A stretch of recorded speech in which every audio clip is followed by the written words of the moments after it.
Time مل جائے گا. لیکن مجھے خوف یہ ہے کہ مجھے یہ اگر ہٹائیں گے اور یہ سمجھتے ہیں کہ اگر میں راستے سے ہٹ گیا تو قوم سو جائے گی. ان کا یہ خیال ہے کہ اگر عمران خان کو ہٹا دیا جائے تو نہ یہ کیمپین کر سکے, کچھ کرے گا, تو تحریک انصاف بھی آہستہ آہستہ ختم ہو جائے گی. اور یہ جو لوگ ہیں انہوں نے تو پھر سے قبول کر لینا جو بھی ہو. تو اس کے اوپر میری جان بھی خطرے میں ہے اور یہ مجھے جیل میں ڈالنا چاہتے ہیں. آپ کو میں صرف یہ کہنا چاہتا ہوں کہ آپ نے یہ فیصلہ کر لینا ہے کہ عمران خان ہو یا نہ ہو, آپ نے اپنی حقیقی آزادی کی جنگ لڑتے رہنا ہے. یہ جہاد ہے آپ کے لیے اور اسی میں آپ کا مستقبل ہے. اگر یہ ہم کامیاب ہو جاتے ہیں اس ٹائم پہ, یہ ملک بدل جائے گا. جو میں نیا پاکستان کی بات کرتا ہوں وہ نیا پاکستان آ جائے گا آپ کا. اس راستے پہ ہم نکل جائیں گے. لیکن ظلم کے نظام پہ کبھی بھی کوئی معاشرہ اوپر نہیں جا سکتا. کفر کا نظام چل جائے گا, ظلم کا نظام نہیں چل سکتا. حضرت علی کا قول ہے. یہ نظام کبھی بھی نہیں چلے گا. اور آپ کے سامنے جدھر ہم گر چکے ہیں, آپ کو پتہ ہے کہ کیوں ہے. کہ جب آپ ان چوروں کو این آر او دے دیں اور بیچارہ غریب آدمی جیلوں میں رہے تو اس قوم کی تو کوئی مستقبل نہیں ہے. اس لیے جو بھی مجھے پکڑتے ہیں, آج پکڑتے ہیں, کل پکڑتے ہیں, میں ساری قوم کو یہ کہتا ہوں کہ آپ نے اپنے حقوق کے لیے سڑکوں پہ نکلنا ہے. جانوروں اور بھیڑ بکریوں میں یہ فرق ہوتا ہے, بھیڑ بکریاں سارے ظلم سہ جاتی ہیں. انسان کا بڑا مقصد ہوتا ہے, وہ ظلم کا مقابلہ کرتا ہے, وہ جہاد کرتا ہے اور وہ ایک معاشرے کو زندہ کر دیتا ہے. حضرت امام حسین کی جو شہادت تھی وہ ساری دنیا کے لیے, مسلمانوں کے لیے ایک چیز سامنے آ گئی کہ جو رائے حق ہے اس کے لیے اگر آپ کی جان بھی چلی جائے آپ اپنے معاشرے کو زندہ کر دیتے ہیں.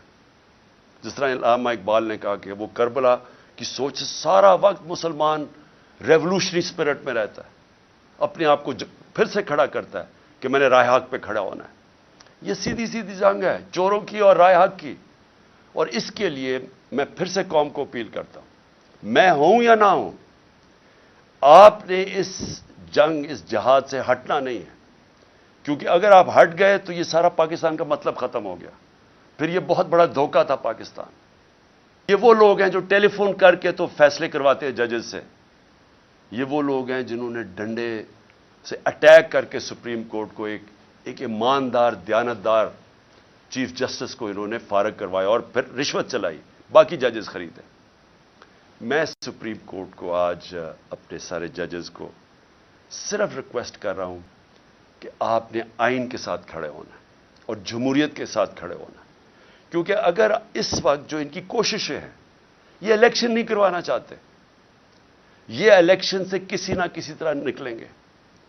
یہ قتل کروائیں گے لوگوں کو, یہ بڑے ناموں کو قتل کروائیں گے, دھماکے کروائیں گے صرف الیکشن سے نکلنے کے لیے.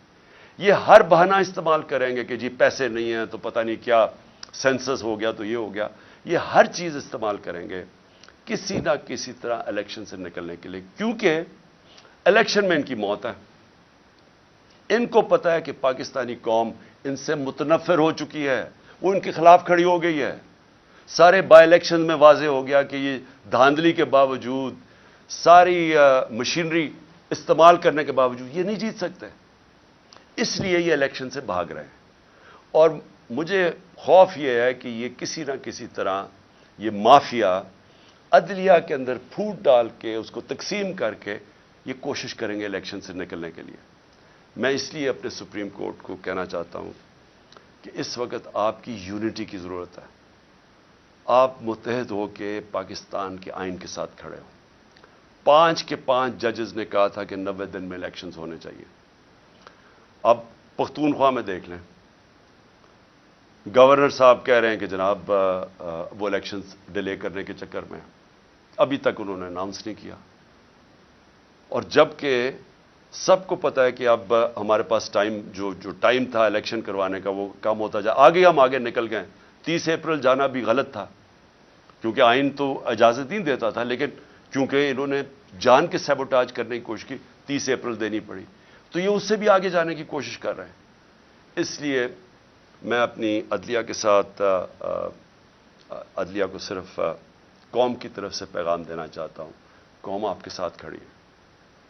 قوم وہ اور ہم وہ لوگ ہیں جو صرف اور صرف آپ سے انصاف چاہتے ہیں، آپ سے جو اس ملک کا آئین ہے اس کی دفاع چاہتے ہیں.